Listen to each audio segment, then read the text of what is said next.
There's a new range of devices that O+ showcased recently, the new O+ 360s. As the name initially suggests, this device sports a back-touch panel. This new feature is something very unusual, which makes it one of the key selling points of these devices. Today we have here the introductory device from this lineup, the new O+ 360. This one came out first and has been followed by the O+ 360 Alpha and the 360 Extreme. But the question is, will the back touch panel feature be beneficial to the overall usage? Or is it just another novelty? Let's figure that out in our full review.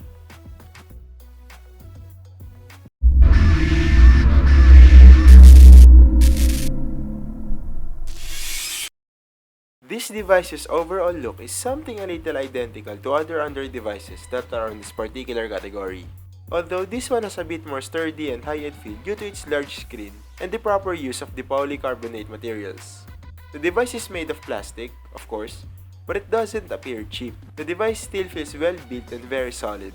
Plus, the plastic body made it feel light in the hands. Of course, we have here at the front is the 5-inch IPS display, together with the 5-megapixel front-facing camera, the earpiece, and of course, the capacitive buttons.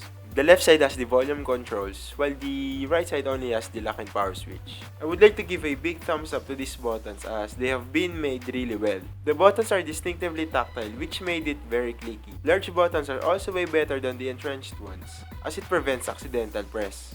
As you can see, the buttons really exist and can be seen at the back of the device. The bottom has the built-in mic while the top has the micro USB port and the 3.5mm headphone jack. The back houses the 8-megapixel primary camera, the 360 touch panel, and the loudspeakers.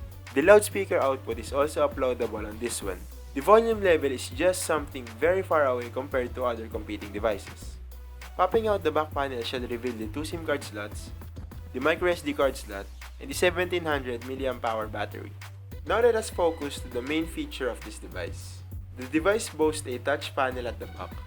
But make no mistake, this one is not a physical button like the LGs have. And it's not even a literal back touch panel or display panel. This one is something like the touchpad you see on laptops, which detects your taps and swipes. The whole receiver is placed at the back of the device, more particularly in between the topmost and center part of it. There's a figure or illustration that kind of instructs you where to tap or swipe your fingers. The receiver is attached to the actual back cover of the device.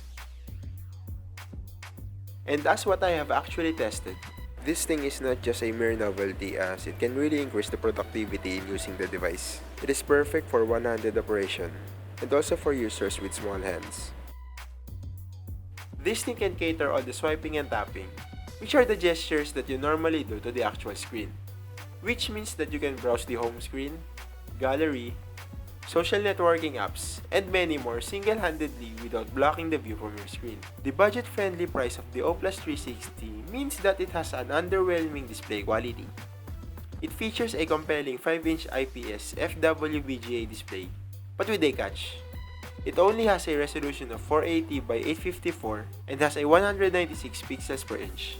Having said that, you can expect some mediocre performance on the display, but considering the price tag, it's still very acceptable. Another plus is the Android 4.4.2 Kitkat that's running the device. This particular operating system mingles seamlessly with the device's 1.3 GHz quad-core Cortex-A7 processor, with 1 GB of RAM and the standard Mali 400MP GPU. The performance have been really great. Switching from basic apps can be done flawlessly. Plus, I have never seen a single frame drop with the games I played. This is probably because of the device's low screen resolution. The ocular look of the game have been sacrificed to increase performance. And considering the price, it is really hard to complain. The device also only have an 8GB storage, plus a free 4GB SanDisk memory card. If that will not still suffice your needs, the card slot can handle a capacity of up to 32GB. There's a 1700 mAh battery that powers this device. This capacity may look a bit scant on paper, but as what I have experienced with it, this guy has been very dependable. The device can last surprisingly for up to 1.5 days with light to moderate use, and up to 3 to 4 hours of screen on time. The 8-megapixel camera on this one has been a decent shooter. Photos look vibrant with just the right exposure and saturation. Also, the 5-megapixel secondary camera is perfect for selfies and video calls. Plus, it also kind of tells you to check out the back-to-back touch feature. The O Plus 360 brings something fresh to the table. Something new, something innovative, yet something for everyone to judge. Some might find it just a silly gimmick, while some might find it very useful. I find myself kind of caught in between. There are times that I find it more convenient to use the device's actual screen rather than using the back touch panel to interact with the device. But most of the time, using the touch panel at the back can really be convenient. Operating the device single-handedly and effortlessly taking selfies are probably what I loved with this feature.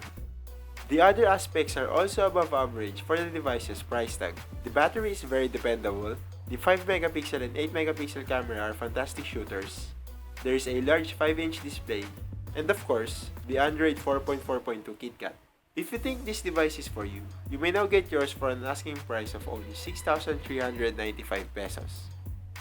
This has been NoypiGeeks' review of the O Plus 360. Make sure to hit the thumbs up button and share this video if you loved it. And also subscribe if you still haven't. Thank you for watching.